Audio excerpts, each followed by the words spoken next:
딱 100일만 만나자는 그 한마디를 처음 꺼낸 사람이 과연 누구였을까요? 그날 저녁 이상철의 집은 오랜만에 따뜻한 냄새로 가득했는데요. 청년 퇴직한 이상철이 앞치마를 두르고 아구찜을 준비하고 있었고 김다정은 옆에서 당신도 이제 밥하는 남자 된 거야 라고 웃으며 분위기를 받쳐줬습니다. 집안에 늘 존재하던 묵직한 공기, 그러니까 우리 가족은 각자 버티느라 바쁘다는 냉정한 현실이 잠깐 사라지는 순간이었어요. 그런데 그 따뜻한 냄새 사이로 예상 못한 사람이 들어왔습니다. 박성재였는데요. 박성재는 늘 그렇듯 어른에게 거리 두지 않는 태도로 아버님 앞치마가 잘 어울리세요 라며 자연스럽게 말을 건넸고 이상철도 괜히 마음이 풀려서 요즘 내가 밥돌이야. 밥돌이라고 자주 섞인 농담까지 했었더라고요. 박성재는 그 말을 놓치지 않았습니다. 요즘 정년 퇴직한 남자들은 두 종류라잖아요. 밥하는 남자랑 얻어먹는 남자요. 칭찬처럼 들리지만 사실은 사람 마음을 단숨에 열어버리는 기술 같은 거였죠. 문제는 그 순간부터였습니다. 이지혁은 그날 하루 종일 바쁠 예정이라던 지은호의 메시지를 떠올리며 바쁘다고 했다고 정말 하루 종일 연락을 안 하네 하고 씁쓸해하던 참이었거든요. 바쁜 게 죄는 아닌데 바쁨이 핑계가 되는 순간이 있잖아요. 이지혁은 지은호에게서 느낀 서운함을 어디에 둘지 모르다가 하필이면 집 식탁에 앉아있는 박성재를 보며 그 감정이 더 날카로워졌습니다. 왜 내 집이 이렇게 쉽게 남의 자리처럼 변하지? 이런 생각이 들면 사람은 냉정해지기 마련이니까요. 김다정은 박성재를 보자마자 성재 왔니? 하고 반겼습니다. 그리고 그 유명한 한마디가 나왔죠. 지혁이는 보자마자 밥 먹었니도 안 물어보는데 성재는 꼭 묻잖아. 김다정은 그게 얼마나 자상한지 감탄했고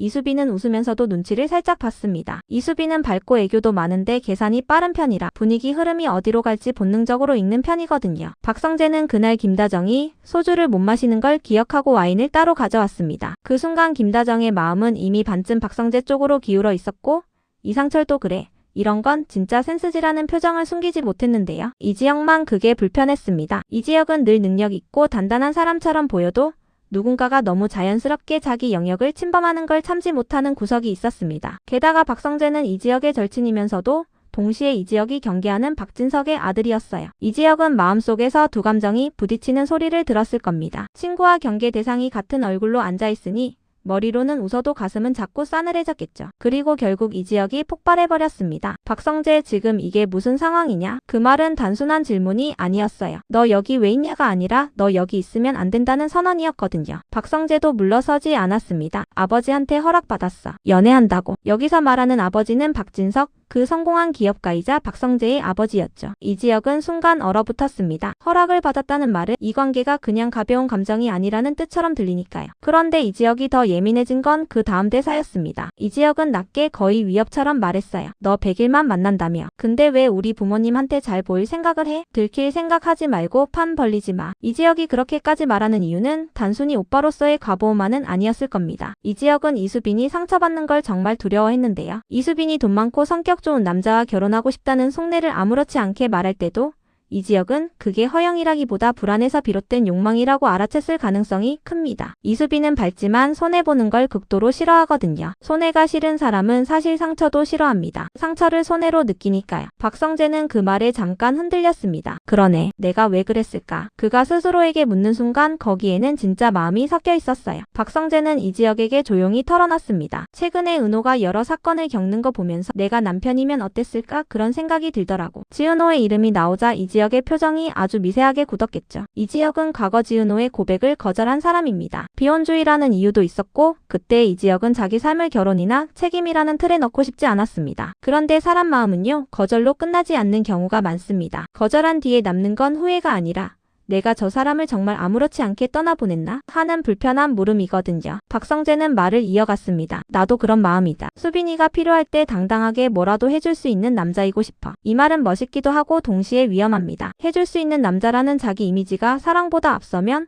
그건 사랑이 아니라 역할놀이가 되거든요. 이지혁은 그걸 직감적으로 느꼈습니다. 그래서 더 날이 섰습니다. 기간이 문제가 아니야. 너 지금 너 자신한테 취해 있는 거야. 이지혁은 그렇게 말하지 않았을지 몰라도 속은 그랬을 겁니다. 그때 이수빈은 가만히 있다가 문득 끼어들었을 가능성이 큽니다. 이수빈은 애교가 많지만 결정적 순간에는 계산이 먼저 서는 사람입니다. 오빠 약속했잖아. 이 말은 박성재에게도 이지혁에게도 동시에 던지는 말이었습니다. 약속이라는 단어는 관계를 안전하게 만들면서도 동시에 사람을 묶어버리죠. 박성재는 내가 알면 괜히 신경 쓰일까봐 문자 안 했어라고 말했지만 이수빈은 그 대답이 마음에 들면서도 서늘했을 겁니다. 문자 한 통을 아낀 사람이 100일이라는 약속을 쉽게 정했을 리 없잖아요. 그날 밤 김다정은 이지혁에게 박성재 이야기를 계속했습니다. 성재는 어른을 피하지 않았잖아. 친구들이랑 지환이, 수빈이 친구들은 내 앞에서 다 슬쩍 피하려고 하는데 성재는 늘 말상대해줬어. 이 말은 칭찬 같지만 사실 김다정의 외로운 고백이었습니다. 김다정은 이상철과 살지만 이상철도 자기 방식으로 말수가 적고 고지식하잖아요. 이지혁은 엄마가 얼마나 외로웠는지 새삼 깨닫는 순간이 있었을 겁니다. 그래서 더 혼란스럽습니다. 엄마가 좋아하는 사람을 내가 막을 자격이 있나 싶은 죄책감이요. 하지만 이지혁은 막아야 합니다. 왜냐하면 이지혁은 박성재의 집안을 너무 잘 알거든요. 박진석은 성공한 기업가이고 겉으로는 합리적이지만 속으로는 계산이 빠릅니다. 게다가 박진석의 재혼 상대 고성희는 야망과 권력욕이 강한 인물입니다. 고성희는 박영라의 엄마이면서 박성재의 새엄마입니다. 고성희에게 수빈은 단순한 여자친구가 아니라 박성재를 자기 편으로 완전히 끌어오기 위한 카드가 될 수도 있습니다. 고성희는 신분 상승을 위해서라면 관계를 도구로 쓸 사람이고 박영라 역시 과보 속에서 자란 만큼 세상이 자기 중심으로 돌아가야 마음이 편한 면이 있습니다. 박영라는 우아하고 조신하지만 조용한 사람일수록 질투가 깊을 때가 있잖아요. 여기서 첫 번째 반전의 씨앗이 심어집니다. 이지환이 그날 밤 박영라를 데려다주다 우연히 고성희의 통화 내용을 듣습니다. 수빈, 그 집은 분위기가 따뜻하더라. 성재가 거기 묶이면 우리에게도 이득이야. 고성희는 웃으면서 말했을 텐데요. 이지환은 순간 멈칫합니다. 이지환은 체대 출신의 피지컬 좋고 겉으로는 무뚝뚝하지만 정이 깊습니다. 예전에 여자친구에게 배신당한 뒤 무기력해졌던 그가 다시 움직이게 되는 건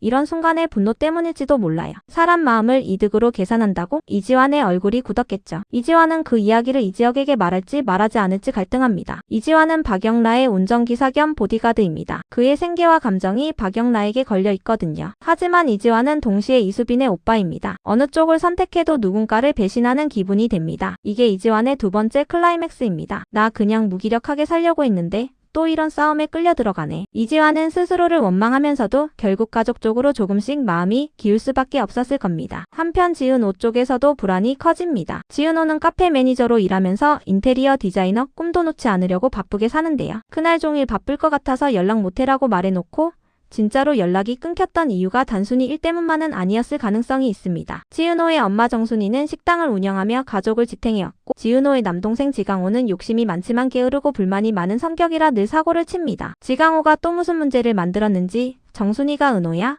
너만 믿는다라고 울먹였을 수도 있겠죠. 지은호는 책임감이 강해서 결국 가족 문제를 혼자 떠안으려 합니다. 그래서 연락이 끊기고 이지혁은 서운함과 걱정 사이에서 스스로를 괴롭힙니다. 내가 그녀에게 어떤 존재지? 이지혁은 그 질문을 인정하기 싫었을 겁니다. 비혼주의라면서요. 그런데 마음이 이미 움직이면 신념도 마음 앞에서 흔들리기 시작합니다. 그 와중에 조옥래와 김장수도 조용히 존재감을 드러냅니다. 조옥래는 이상철의 어머니이자 이지혁, 이지환, 이수빈의 친할머니입니다. 김장수는 김다정의 아버지이고 아내를 치매로 먼저 떠나보낸 뒤 홀로 지내는 인물입니다. 조옥래와 김장수는 사돈이면서도 절친이라 둘이 같이 산책하고 같이 수다 떨며 집안의 작은 균열을 먼저 감지합니다. 조옥래는 이런 말을 툭 던질 수 있습니다. 성재 그 놈 착한 눈은 맞는데 착한 눈만 믿으면 큰일 나. 조옥래는 오래 살수록 사람을 말이 아니라 숨으로 보거든요. 김장수도 거들죠. 사람이 지나치게 잘하면 그건 누구한테 배웠는지부터 봐야 해. 이 말은 이상철의 마음을 찌릅니다. 이상철은 정직하고 고지식한 사람이라 계산이 섞인 친절을 본능적으로 싫어합니다. 그런데 이미 박성재와 아구찜을 만들며 정이 들어버렸으니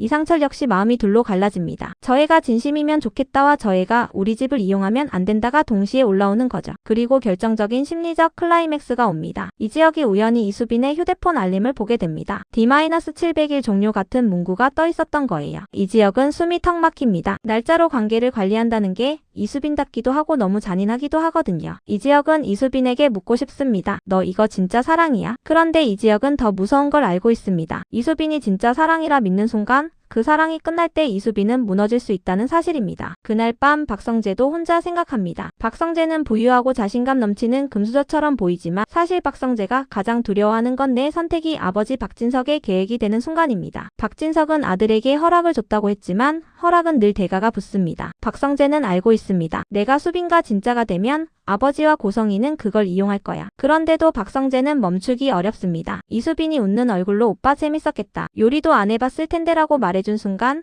박성재는 처음으로 누군가에게 사람으로 인정받는 기분을 느꼈을 가능성이 큽니다. 그래서 더 위험합니다. 인정받고 싶은 마음은 사랑보다 집요하거든요. 마지막에 작은 여지가 하나 더 남습니다. 박영라가 조용히 그림을 그리다가 고성희에게 묻습니다. 엄마, 성재 오빠 진짜 수빈이 좋아하는 거야? 고성희는 미소를 지으며 대답할 겁니다. 좋아하게 만들면 되지. 박영란은 그 말을 듣고 손이 잠깐 멈춥니다. 우아한 얼굴 아래에서 나는 언제나 엄마의 계획 안에 있구나 하는 공허가 올라옵니다. 그 공허는 언젠가 폭발합니다. 그리고 그 폭발은 늘 가장 약한 고리를 향합니다. 지금 가장 약한 고리는 겉으로 밝아 보여도 속으로 손해와 상처를 두려워하는 이수빈일 수 있겠죠. 그래서 다음날 아침 이지혁은 결심합니다. 더는 감정으로만 막지 않겠다고요. 이지혁은 박성재에게 말합니다. 성재야, 내가 진심이면 증명해. 내가 계산이면 내가 먼저 끊어. 박성재도 웃지 않습니다. 나도 이제 멈추기 싫어. 두 사람은 절친인데 둘 다 같은 사람을 지키고 싶어 합니다. 그런데 그 방식이 정반대라서 결국 서로를 찢게 생겼습니다. 그리고 이수빈은 아무것도 모르는 얼굴로 혹은 다 아는 얼굴로 속삭입니다. 오빠들아, 나 이번엔 손해보기 싫어. 이 말이 진짜로 의미하는 게 뭔지 그 순간엔 아무도 확신하지 못했는데요. 다만 한 가지는 분명합니다. 100일이 끝나는 날 누군가는 사랑을 얻고 누군가는 가족을 잃을 수도 있다는 것 말이에요.